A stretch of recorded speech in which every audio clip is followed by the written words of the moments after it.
Halo, assalamualaikum. Saya dipinjemin sebuah atau sekotak Poco M6 Pro, jadi bisa saya unbox sebelum launchingnya ya, yang mana launching di tanggal 1 Februari 2024 ini. Cuma memang karena belum launching, jadinya saya belum tahu info harganya. Cuma kalau kamu ngelihat semua spek dan fitur yang ditawarin sama smartphone ini, kayaknya nggak mungkin nggak mupeng deh ya. Ya, dua produk Poco yang terbaru, M6 Pro dan X6, saya nggak tahu deh, X6 ada Pro-nya atau enggak. Dua-duanya nampak sangat menggoda. Mau lihat apa yang membuat menggodanya? Dimulai dari sini, dimulai dari spek highlight. Jadi dia sudah pakai Flow AMOLED Full HD Plus 120 Hz dan saya lihat juga sudah pakai punch hole ya kamera depannya dan sudah in-display fingerprint scanner. Bahkan saya baca juga di webnya sudah Gorilla Glass 5 dan punya waterproof and dustproof rating IP54. Nanti koreksi ya kalau saya salah atau kalau enggak saya munculin lebih lengkap speknya di tulisan aja ya. Baterainya rata-rata 5000 mAh dengan turbo charging 67 Watt. Kemudian kameranya 3, ada ultra wide-nya 8 megapiksel, kamera utamanya 64 megapiksel, ada OIS-nya cuy. Mantap ya. Ya, ini masih 4G karena masih pakai Helio G99 cuma versi Ultra. Kalau dilihat dari skor Antutu, versi Ultra ini performanya lebih tinggi. Ada kemungkinan dari clock speed-nya kali ya. Ya, katanya skor Antutu 10-nya itu 450 ribuan. Kemudian, yang saya dapat info juga bakal dijual dua varian, yaitu yang 8256 GB RAM dan storage-nya, sama yang 12 GB RAM dan storage 512 GB. Wow banget ya. Gimana? Masa sih nggak tertarik dengan spek yang saya sebutin itu? Ya udah, kalau tertarik lanjut dong ya. Kita lihat isi di dalam paket penjualannya dulu. Tereng teng teng. Wow, apa itu yang jatuh? Ya, ada ini ya, pembatas buku. Nah, ini nggak cuma gimmick nih. Jadi si greeting-nya bisa dipakai buat pembatas buku. Mantap, mantap. Salam beraksi Poco Indonesia. Lalu ada sebuah partisi yang juga berfungsi sebagai pelindung biar smartphone-nya nggak langsung kena tumbukan ya kalau dari atas. Apakah dapat soft case? Yes, dapat dong. Poco tidak pelit ya. Kemudian ada SIM tray ejector, bentuknya bulat seperti ini. Saya ngomongnya buntuknya. Ya, senang saya unboxing hari ini. Oh, ya dapat stiker lagi kayak gini, stiker set. Mantap. Lalu ada ini panduan memulai cepat dan juga kebijakan garansi, ini kartu garansinya ya. Service centernya banyak. Bandung di BEC. Kemudian yang saya tahu ini ada NFC-nya deh pas dibaca. Cuma nggak dijelasin di sini ya. Nanti kita coba cek aja ya, ingetin ya. Oke. Ini adalah soft case-nya. Solid warnanya, berwarna abu-abu. Terlihat dari tombol powernya yang tidak bikin bolong, berarti in display ya, fingerprint scannernya. Wow, detail di dalamnya juga kece. Tuh ada Poco, design by Poco. Ada garis-garis vertikalnya. Dan iya, banyak banget lubang di atasnya ya. Nanti kita cek ada apa saja. Yang jelas, warnanya ada 3. Jadi, warnanya hitam, biru, dan ungu. Ini warna birunya. Ya, pilihan warnanya mengingatkan pada pilihan warna Xiaomi 12 ya, bener ya.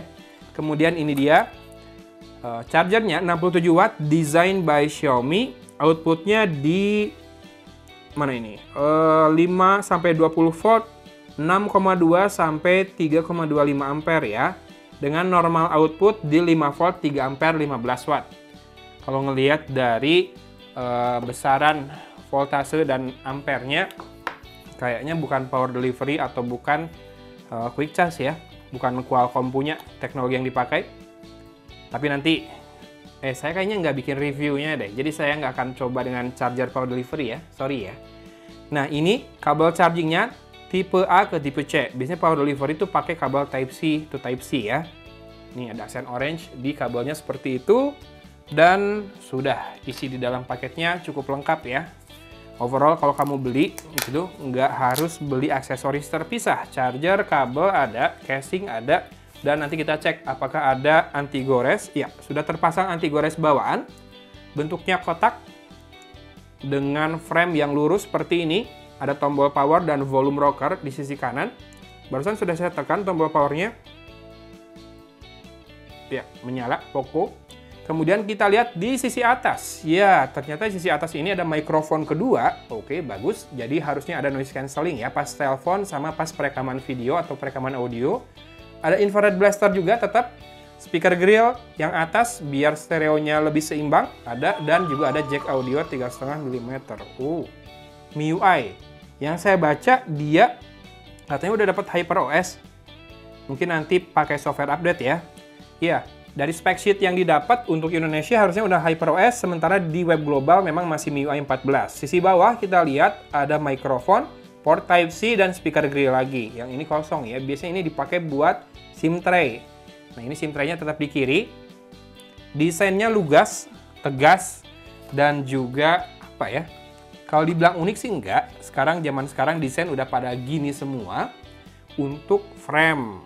Tapi kalau back covernya, saya suka nih two-tone kayak gini, tapi nggak banyak pattern atau pola-pola aneh ya. Sementara untuk SIM tray-nya dual SIM hybrid. Jadi kalau mau pakai micro SD, mengorbankan SIM card kedua. Kalau butuh storage lebih besar dari ini, silakan ambil yang varian 12/512 ya.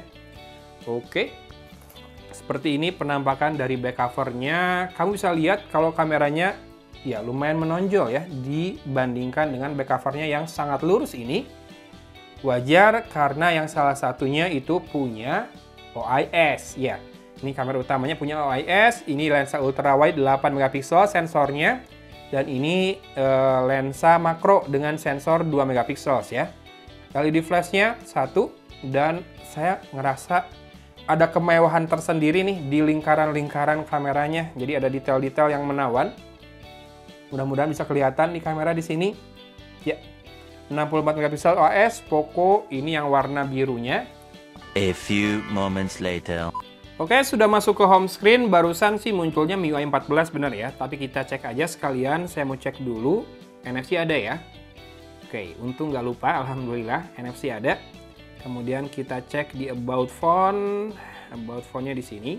Ya, masih MIUI 14.0.2, storage yang terpakai 27,6 GB ya untuk yang varian 256 GB ini. Dan apakah itu sudah termasuk dengan, ada RAM expansion, memory extension namanya di sini, 4 GB ya, by default menyala. CPU-nya octa-core maksimal 2,2 GHz, kemudian Android 13 dengan security update masih tahun lalu, 1 Desember 2023. Saya belum connect WiFi, jadi belum bisa ngecek ya software update. Sengaja biar ketahuan tadi free storage-nya tanpa connect WiFi, tanpa download apa-apa dulu ya. Yang Android-nya masih Android 13. Oke. Kemudian kita akan cek untuk bloatware-nya. Ada Amazon Shopping, Block Puzzle, Booking.com, Bubble Shooter, Dash, Settle, Crazy Zuiser, Facebook. Kemudian Jewels Blast, Lazada, LinkedIn 10. Mobile Legend, Netflix udah 12. Kemudian Snackzone.io, Spotify, Shopee 15. Tiket.com, TikTok, Telepon, Tokopedia, Worldtrip udah 20 ya. Di luar aplikasi bawaannya MIUI dan Poco. Oke, 20. Teman-teman dari tadi nyimak nggak sih? Bezelnya tipis banget ya. Ini smartphone 4G tapi all in gitu ya. Walaupun prosesornya masih 4G, tapi sisanya dibikin mentok semua. Layar 120 Hz, Flow AMOLED, in-display fingerprint scanner, bezelnya tipis, sudah punch hole juga, ngecasnya 67 watt, baterainya 5000 mAh. Tipis loh ini segini. Cuma kameranya jadinya menonjol ya. Ngomong-ngomong soal kamera, kita cek sedikit yuk untuk modenya ada apa saja. Ya, ada ultra wide 8 megapiksel 0,6 kali, dan zoom digital 2 kali masih sangat memungkinkan untuk lossless ya di 64 megapiksel. Dan video video bisa Full HD 60 fps, tapi nggak bisa lebih dari Full HD ya, nggak bisa 2K atau 4K. Di ultra wide sama Full HD 30 fps, di ultra wide malah nggak bisa 60 fps. Kemudian ada mode dokumen dan mode pro. Mode pro-nya bisa buat video cuy. Mantap banget ya. Ya, mantap ya. Dan bisa ultra wide. Ultra wide Oke, bisa buat video juga. ISO-nya kita lihat dari 50 sampai dengan 2000. Tadi saya kayak lihat 6400 deh. Oh, 640.